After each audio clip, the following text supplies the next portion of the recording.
Inilah sekilas informasi seputar Otoritas Jasa Keuangan atau OJK. Otoritas Jasa Keuangan atau OJK hadir dengan fungsi, tugas, dan wewenang untuk mengatur serta mengawasi sektor jasa keuangan yang terdiri dari bank, pasar modal, asuransi, dana pensiun, multifinance, dan lembaga keuangan lainnya.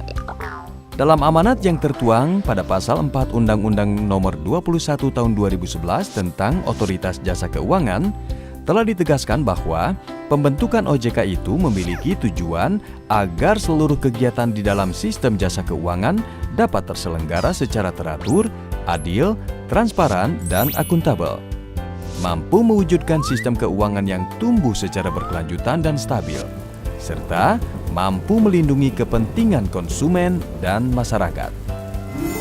Untuk menjalankan amanat undang-undang tersebut dan berdasarkan pengalaman selama melewati masa krisis, serta demi menjaga stabilitas pertumbuhan di sektor usaha jasa keuangan, sekaligus untuk melindungi hak-hak konsumen, maka diterbitkanlah Peraturan Otoritas Jasa Keuangan atau POJK bernomor 01-POJK07-2013 yang merupakan POJK pertama yang dikeluarkan oleh OJK berdasarkan pengalaman 5 masalah pokok yang kerap terjadi, yaitu informasi yang asimetris, perlakuan yang tidak adil, kualitas layanan yang tidak memadai, penggunaan data konsumen secara tidak bertanggung jawab, dan penanganan pengaduan konsumen yang kurang efektif. Sedangkan untuk menangani kelima masalah tersebut, OJK telah menetapkan beberapa prinsip dalam 5 hal, yaitu prinsip transparansi, prinsip perlakuan yang adil, prinsip keandalan, prinsip perlindungan terhadap kerahasiaan dan keamanan data atau informasi tentang konsumen, serta prinsip penanganan pengaduan dan penyelesaian sengketa. Penerbitan POJK ini pun tentunya memiliki beberapa tujuan mulia. Di antaranya adalah menciptakan sistem perlindungan konsumen keuangan agar kepercayaan masyarakat kepada sektor jasa keuangan meningkat, menumbuhkan kesadaran akan pentingnya perlindungan konsumen di sektor jasa keuangan, meningkatkan pemberdayaan konsumen dalam memilih dan menentukan produk atau layanan PUJK, dan menjamin pemenuhan hak serta kewajiban konsumen. Prinsip transparansi yang akan diimplementasikan melalui POJK akan meliputi informasi yang akurat, jujur, jelas, dan tidak menyesatkan, penggunaan bahasa dan istilah yang jelas dan mudah dipahami, pengungkapan detail produk dan layanan, proses edukasi konsumen oleh PUJK sendiri, serta pengungkapan atas berbagai perubahan baik produk, manfaat, biaya, resiko, syarat, dan ketentuan. Sedangkan prinsip perlakuan yang adil yang akan diterapkan melalui POJK ini meliputi kesetaraan akses dan tidak diskriminatif, kesesuaian produk dan layanan, pemasaran yang jujur dan bertanggung jawab, prinsip keseimbangan, kewajaran dan keadilan dalam perjanjian, menghindari benturan kepentingan, serta penentuan biaya yang bertanggung jawab.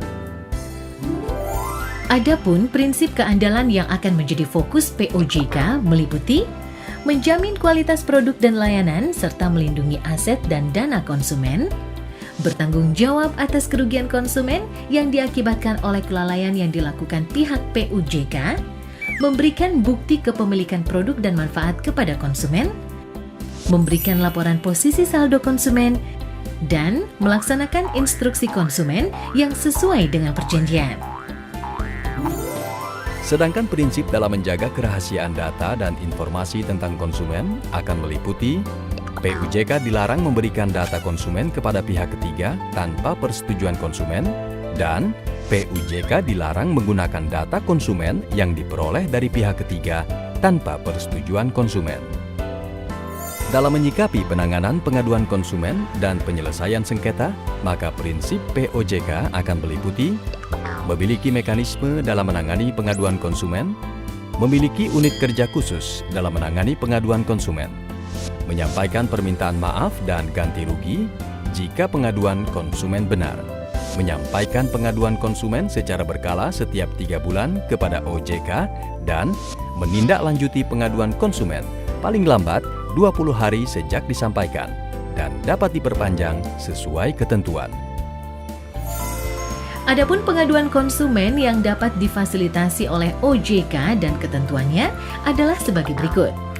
Kerugian finansial konsumen PUJK di bidang perbankan, pasar modal, dana pensiun, asuransi jiwa, pembiayaan, perusahaan gadai atau penjaminan yang maksimal kerugiannya mencapai Rp500 juta atau kerugian konsumen PUJK di bidang asuransi umum yang maksimal kerugiannya mencapai Rp750 juta. Konsumen mengajukan laporan tertulis yang dilengkapi dokumen pendukung. Konsumen tidak puas dengan penyelesaian awal dengan PUJK. Sengketa tidak sedang dalam proses hukum di institusi lain. Sengketa harus bersifat perdata, bukan pidana. Sengketa belum pernah difasilitasi oleh OJK. Dan pengajuan tidak melebihi 60 hari dari penyelesaian awal dengan PUJK. Sedangkan mekanisme penanganan pengaduan yang dilakukan oleh OJK adalah OJK akan menunjuk fasilitator untuk melaksanakan fungsi penyelesaian pengaduan.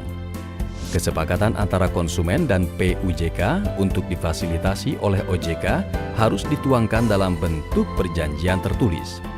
Dan hasil proses fasilitasinya dituangkan dalam akta kesepakatan yang ditandatangani baik oleh konsumen maupun PUJK. Semua ini bertujuan agar konsumen memahami dan menerima manfaat, biaya, dan resiko, dan pada saat yang bersamaan pihak PUJK dengan profesional menerapkan kelima prinsip perlindungan konsumen. Pada akhirnya, regulasi tentang perlindungan konsumen di bidang jasa keuangan yang akan berlaku efektif pada tanggal 5 Agustus 2014 nanti memiliki tujuan akhir, yaitu agar dapat memenuhi hak dan kewajiban konsumen dengan benar, sekaligus meningkatkan kepercayaan melalui pertumbuhan di industri jasa keuangan yang berkesinambungan.